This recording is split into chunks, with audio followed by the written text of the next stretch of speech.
অসম ৰাজ্যিক পৰিবহণ নিগমৰ কৰ্মচাৰীৰ প্ৰতিবাদ 2011 চনৰ পৰা সেৱা আগবঢ়াই অহাৰ পিছতো চাকৰি নিয়মীয়াকৰণ নোহোৱাক লৈ ক্ষোভ প্ৰকাশ কৰে কৰ্মচাৰীসকলে 1338 গৰাকী অস্থায়ী কৰ্মচাৰীৰ চাকৰি নিয়মীয়াকৰণ নকৰাৰ অভিযোগ 1055 গৰাকী চালক 13 জন অভিযন্তা 15 জন সহকাৰী অধীক্ষকৰ চাকৰি নিয়মীয়াকৰণ নোহোৱাক লৈ ক্ষোভ মাত্ৰ 447 জন স্থায়ী কৰ্মচাৰীৰে চলিছে অসম ৰাজ্যিক পৰিবহণ নিগম শীঘ্ৰে চাকৰি নিয়মীয়াকৰণৰ দাবীত প্ৰতিবাদী কাৰ্যসূচী অস্থায়ী কৰ্মচাৰীসকল 2011 চনৰ পৰাই পৰিবহণ নিগমৰ নিস্বাৰ্থভাৱে সেৱা আগবঢ়াই আহিছোঁ। আজি আমাৰ চাকৰি কৰা 16টা বছৰ হ'ল।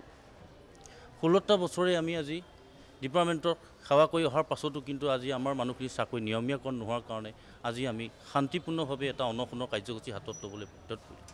সেইকাৰণে আমি চৰকাৰক অনুৰোধ কৰিছোঁ যে আমাৰ ল'ৰা ছোৱালীখিনি পৰিয়ালৰ প্ৰতি লক্ষ্য ৰাখি আমাৰ মানুহখিনিক চাকৰিখিনি নিয়মীয়াকৰণ কৰি দিয়ক।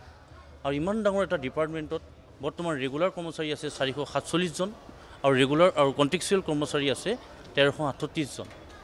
এই 1338 জনৰ ভিতৰতে কোনোবা ইঞ্জিনিয়াৰ আছে, কোনোবা DS আছে, কোনোবা কম্পিউটাৰ এছিষ্টেণ্ট আছে আৰু চালক পৰিচালকসকল আছে। সকলোখিনি মিলি পেলাই 1338 জন কৰ্মচাৰী পৰিবহণত আছে। সেইকাৰণে চৰকাৰক ইমান ডাঙৰ এটা বৃহত্তৰ অনুষ্ঠানত 447 জন কৰ্মচাৰী ডিপাৰ্টমেণ্টৰ পৰিচালনা কৰি আছে।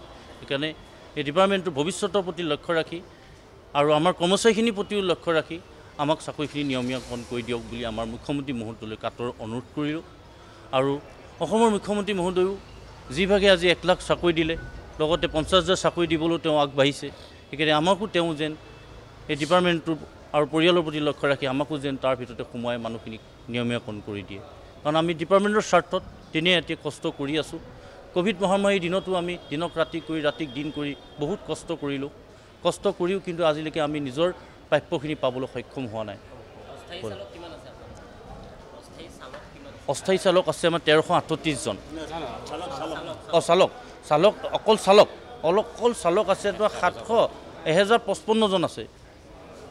বহুত ধন্যবাদ জ্ঞাপন কৰিছোঁ যিহেতু তেওঁ বৰ্তমানত আমাৰ 56খন গাড়ী তেখেতে আমাক অসম ৰাজ্যিক পৰিবহণ নিগমৰ চলাবলৈ অনুদান দিলে আৰু ইয়াৰ পিছতো তেখেতে স্থায়ী কৰ্মচাৰীখিনিৰ কাৰণে দিয়ে আৰু অস্থায়ী কৰ্মচাৰীৰ কাৰণে যথেষ্টখিনি লাগি আছে আমি গম পাইছোঁ। গতিকে আমি এটা অনুৰোধ কৰিছোঁ যাতে অসমৰ মুখ্যমন্ত্ৰী ডাঙৰীয়া 1 লাখ চাকৰি দিব গৈ আছে তাৰ ভিতৰত আমাৰ 1300কো যাতে মুখ্যমন্ত্ৰী ডাঙৰীয়া সাঙুৰি লয় এইটোৱে অসমৰ মুখ্যমন্ত্ৰী ডাঙৰীয়াক বাৰম্বাৰ অনুৰোধ জনাইছোঁ।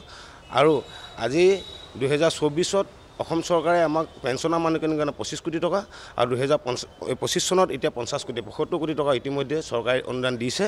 গতিকে আগন্তুক দিনত জাতীয় অনুষ্ঠানটো আগতকৈ বহুগুণে উন্নতি পথত আহিছে। গতিকে আশা কৰোঁ যে মুখ্যমন্ত্ৰী ডাঙৰীয়া আমাৰ 1300